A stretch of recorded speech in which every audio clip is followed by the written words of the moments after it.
Hey everyone, it's Travis, the Pagan Scholar, here with another episode of Tarot and Poetry. Today we are discussing the Tower. Yeah, so before you start to freak out and have your panic attacks over the Tower, let me tell you what I'm drinking to take the edge off of the panic. Cloudbreak, Black Cloud, 2013. This is a red blend and it is fantastic. But yeah, I thought it was super ominous and fitting for the Tower since it's black clouds. Anyways, cheers! One more. Okay, we all know what the Tower is. It's bad news. It's the total dissolution and breakdown of the ego, of just everything. Benabel Wynn in Holistic Tarot sums it up very neatly with the very first line. The Tower expresses downfall as a result of one's selfish, egotistical ambition. It's a sudden change, a jolting event that will shake the seeker to his or her foundation. There will be an undermining of the seeker's sense of security and stability. However, new revelations will come after the jolt. The aftermath is truth. That's the important thing to remember about the Tower card. It's gonna suck. It's gonna be really, really painful. Reversed, upright, it doesn't matter. The Tower always means upheaval, and it's going to chew your ass out, and you're going to feel like shit. Yes, we do have the complete destruction of the ego, or of our facades, of anything that we thought was, supporting us. Suddenly it's yanked out from underneath us. Yeah, that's going to hurt a lot. However, there is actually a silver lining to the black cloud of the Tower. Ha! But before we get into that, let's talk about the actual card itself in case you don't have a tarot deck. And if that's the case, I'm so sorry. Let's fix that. Alright, Rider-Waite deck. Very traditional. A lot of the other cards, in fact, the other two cards are going to look just like this. It's a Tower being struck by lightning, there's a crown falling off, and there are two people falling to their deaths. Self-explanatory. A lot of people link this Tower to the Tower of Babel, the folly of man, the sin of hubris, I don't know, and it's not a good time. It's kind of sucky. In the fantasy deck, we have a more natural Tower. It's not a constructed Tower, but it's an outcropping of rock, and it's being struck by, I guess, lightning, and there's an onlooker who's observing the chaos that's going on. In the other Tower, we do have this sense of man-made hubris, of ego. In this one, it's more a natural occurrence, and I think that's important because the Tower can also mean it's a natural occurrence, it's a natural decay for things to fall apart. Nothing is immortal, not even God, but nothing is going to withstand the test of time, of the elements. Everything is susceptible to something else, and so it kind of makes it a little bit more copacetic. It's a little bit more natural to understand that things fall apart. And then, in the Night Sun Tarot, cryptic as fuck, but I love it. It's creepy, but you'll notice that the Tower itself is perfectly fine, but you've got, I don't know what, crawling out of, or falling out of, since it is the Tower, like, bodies or flesh of some kind. It's a very hellish scene, and it's kind of creepy, but that's one way to look at the Tower as well. Sometimes when the facade falls, when everything is destroyed, actually sometimes the structure is still intact. The edifice, the structure, that's actually what it is. Okay, contemporary elections, they're kind of falling to shit. It's kind of terrifying. However, the structure is still in place.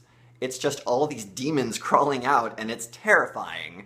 And that can also speak to a different kind of Tower moment. It can be everything is falling apart on the inside. Yes, on the outside everything looks fine, or it's so rigid, it's such a broken system that it will always be in place, even if the inside is just falling out of it, as if the Tower's guts are puking out. Anyways, It's a really creepy card. Note that there are a few scales on the tower. I think that speaks a lot to the idea of justice. And going back to the earlier card, how eventually things fall apart. Sometimes it's not a matter of fair and unfair. I mean, the universe can ultimately be an unfair place if the universe wants to. What is human folly but human folly? So, yeah, there's a lot going on in the tower, and it's a really scary card. Don't worry about being kind of bummed out by this, because, like all good poets, Elizabeth Bishop is here to guide us, to lead us by the hand through the tower moment in one art. The art of losing isn't hard to master. So many things seem filled with the intent to be lost that their loss is no disaster. Lose something every day. Accept the fluster of lost door keys, the hour badly spent. The art of losing isn't hard to master. Then practice losing farther, losing faster, places and names and where it was you meant to travel. None of these will bring disaster. I lost my mother's watch. And look, my last, or next to last, of 3 loved houses went. The art of losing isn't hard to master. I lost 2 cities, lovely ones, and vaster some realms I've owned, 2 rivers, a continent. I miss them, but it wasn't a disaster. Even losing you, the choking voice, a gesture I love. I shan't have lied. It's evident the art of losing's not too hard to master, though it may look like. Write it.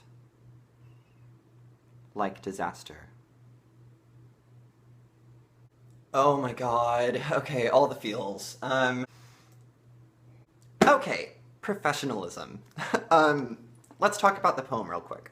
Real quick, at the very end of the poem, where it says, though it may look like, and then I said, write it, and then I said, like disaster, that is actually part of the poem. That is because, oh yeah, this is backwards, but whatever. That is because this poem was actually sort of meant to be read instead of performed. It can be performed, and whenever I do perform it, or have read it in front of other people, I actually read this at my father's funeral.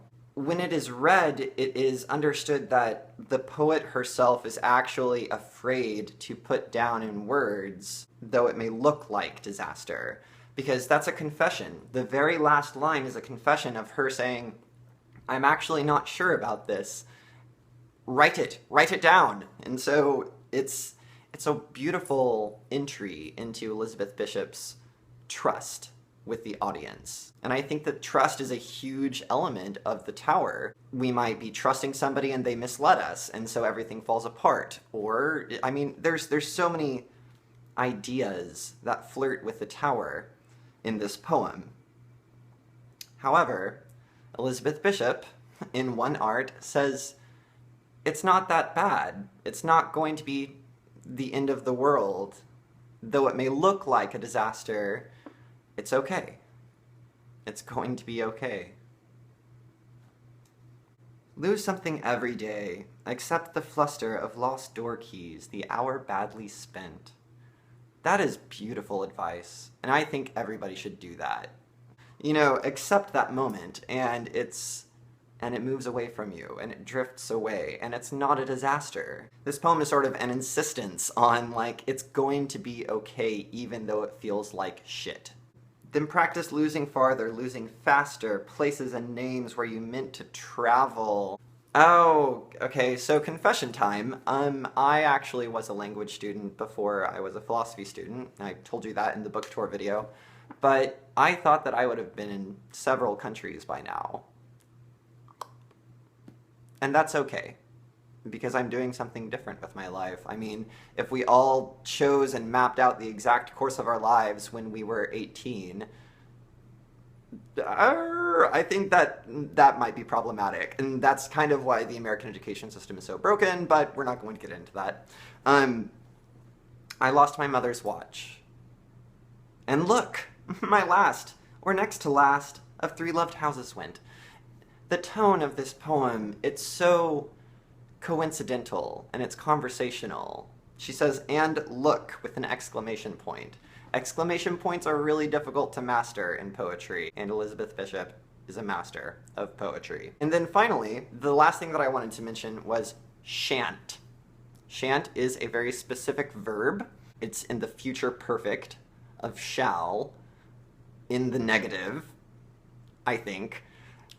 However, what she's saying is, even losing you, I shan't have lied. It's evident the art of losing's not too hard to master. So two things are happening in this line, or in those 3 lines. Shan't means, in the future, even though I don't know about it now, I'm still going to stand by what I've said. I shan't have lied. Even though I'm uncertain right now, in the future, I know that what I have said is going to still be true. That is an idea of faith and trust, and an element that is so integral to the tower, because the tower is all about the now. It's all about the moment, the complete, absolute destruction of whatever edifice it is that is falling apart. That is in the present. In the future, I shan't have lied. Though it may look like, I shan't have lied, though it may look like disaster. In the moment, in the now. The other thing that I wanted to say is she changes the villanelle. Oh, by the way, this is a villanelle, and villanelle poems are fucking hard to write, but she did it. The art of losing's not too hard to master. She has changed that line in the villanelle structure, because you're supposed to repeat lines, to too hard to master. And that, again, that's that element of trust, of letting in the reader and saying, it is hard. It's very hard. But it's not too hard. It is surmountable. It is surpassable. It's going to be okay. I shan't have lied. It's not too hard to master, even though it may look like, write it, like disaster.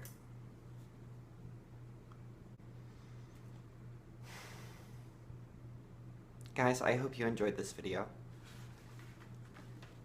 I hope that if you are going through a tower moment, that you remember it's okay. It may look like disaster. The art of losing things isn't too hard to master. Everything that you've been through, you've been able to overcome because you're still alive. Because you're still here. Because you're still watching this video, somehow. I don't know how I've maintained your interest.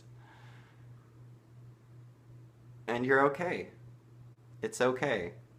Every tower moment you've ever been through, it's okay. Thank you so much for watching, everybody. Merry meet, merry part, and merry meet again.